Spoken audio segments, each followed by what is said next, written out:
What would make 9 experienced hikers run into a freezing night, barefoot, half-dressed, never to return alive? Weeks later, searchers found their tent half buried in snow.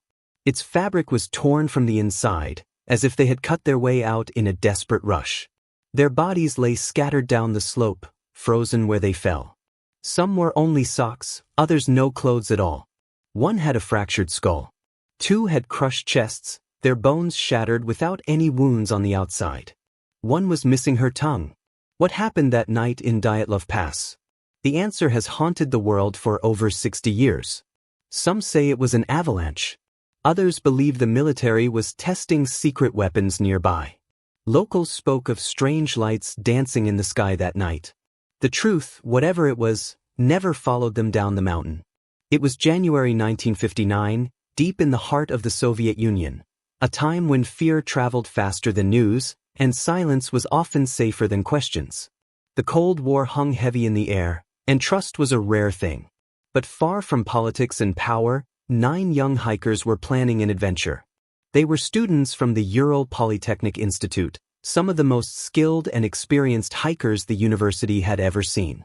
Mountains were their escape, the only place where the rules of the world couldn't follow them. Their leader was Igor Dyatlov, just 23 years old, but already known for his sharp mind and calm leadership. Organized, prepared, confident, Igor was the kind of man people followed without hesitation. If anyone could lead a team safely through the brutal Siberian winter, it was him. Their goal was Mount Otorten, a remote peak few had dared to climb in winter. The local Mansi tribe had a name for the mountain. They called it "Don't Go There." For the hikers, it was just a challenge, another story to tell when they returned. A normal adventure, in a land where nature was unforgiving, but familiar. Until it wasn't. The group set off with smiles on their faces and laughter in the air. They carried heavy packs on their backs, but their hearts were light. Along the way, they took photos, standing arm in arm, faces red from the cold, snowflakes caught in their hair. Their diaries spoke of excitement, of the beauty around them, and the thrill of a challenge they were ready to face together. These were not reckless teenagers chasing danger. They were skilled hikers, trained to survive in the harshest conditions. They knew how to read the sky, how to find shelter, how to respect the mountain.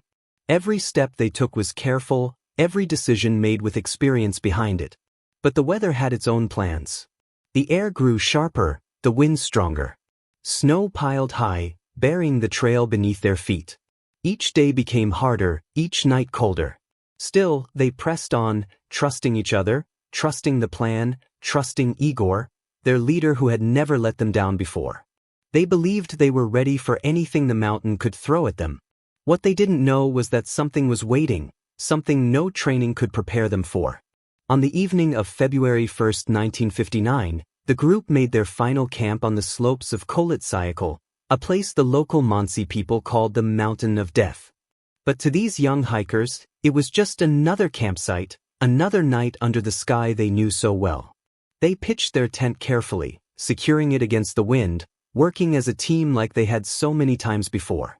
In their diaries, they joked about the cold and wrote about the beauty of the untouched snow around them. Someone even snapped a photo, a picture of a group that had no idea this would be the last photo they would ever take. That night, they ate their simple meal inside the tent, laughing quietly as the wind howled outside. In the distance, the peaks disappeared under thick clouds, but inside the tent, they felt safe. After all, they had each other, and they trusted the mountain to behave the way mountains always did. What none of them knew was that this would be their final camp. By the time the sun rose again, their footprints would be the only sign left that they had ever stood there at all. Days passed, and the silence grew louder. The hikers were supposed to send a radio signal once they reached their destination, a simple message to let everyone know they were safe. But no signal ever came. At first, families tried to stay calm. Delays were normal in the mountains. Bad weather could slow anyone down. But when days turned to a week and still no word, fear crept in. The university organized a search team. Fellow hikers, locals who knew the land, and eventually soldiers. Together, they combed through the frozen wilderness, hoping to find the group stuck in a snowstorm, cold but alive. What they found was something no one expected. The tent lay half buried in snow, torn wide open, but not from the outside, as if something attacked them. The fabric was slashed open from the inside, like someone inside the tent had desperately cut their way out. The searchers followed the footprints leading away from the tent, barefoot tracks in the snow, leading down the slope, scattered like pieces of a puzzle. Then they began to find the bodies. Some were lying face up, frozen in place, arms crossed over their chests, as if they had died in their sleep. Others were found much further away, with horrific injuries, broken skulls, crushed ribs, damage so severe one investigator compared it to the force of a car crash. What made it even stranger, they were dressed for sleep, not survival. Some had no shoes, some wore only socks, others were half-dressed, as if they ran into the deadly cold without thinking. These were experienced hikers. They knew the rules of survival better than anyone. So what could make them cut their own tent open, flee into the night, and leave behind the gear that could have saved their lives? The mountain was silent, offering no answers. Only questions buried in the snow. When investigators examined the bodies, the mystery only deepened. One hiker's skull was shattered, another had multiple broken ribs, but there were no bruises or cuts on their skin, no sign of a blow, no evidence of an attack from a weapon. It was as if something had crushed them from the inside, leaving their bodies broken but their skin untouched. Then there was Ludmila Dubinina, found lying face down in the snow. Her tongue was missing, cut clean away. Some said it was the work of scavengers, wild animals drawn to the bodies. But others weren't so sure.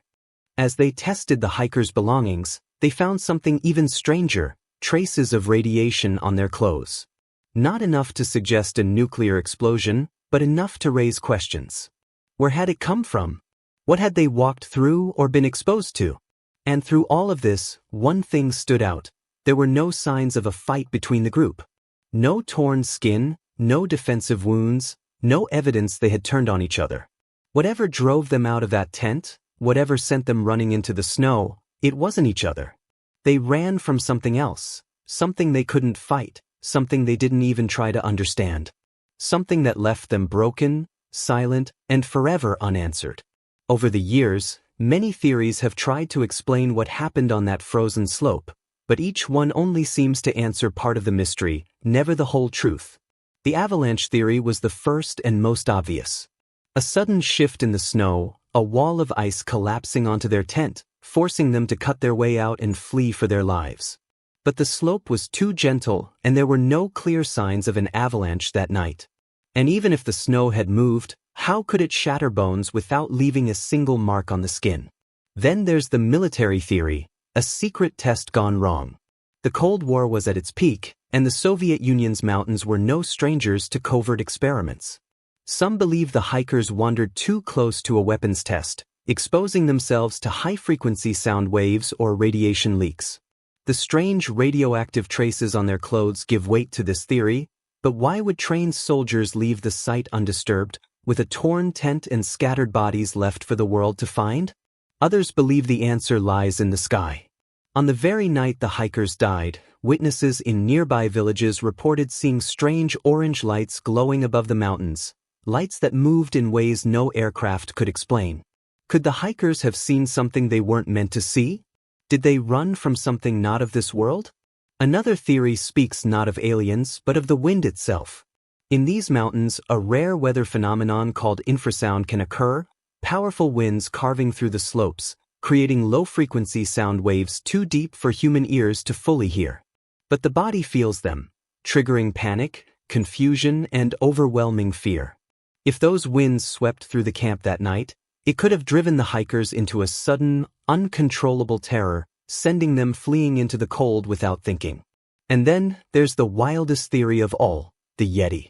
Some believe a creature, ancient and hidden, stalks these mountains. A predator so rare, no clear proof of its existence has ever been found. There were no tracks larger than the hikers' own, no torn flesh or claw marks, but the fear in their flight has kept the legend alive.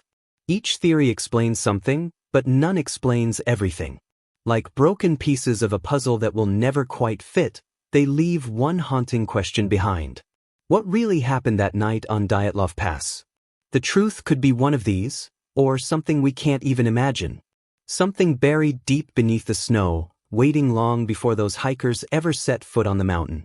Something that left no tracks, no witnesses, only fear, broken bodies, and silence. And after more than 60 years, that silence is all we have left.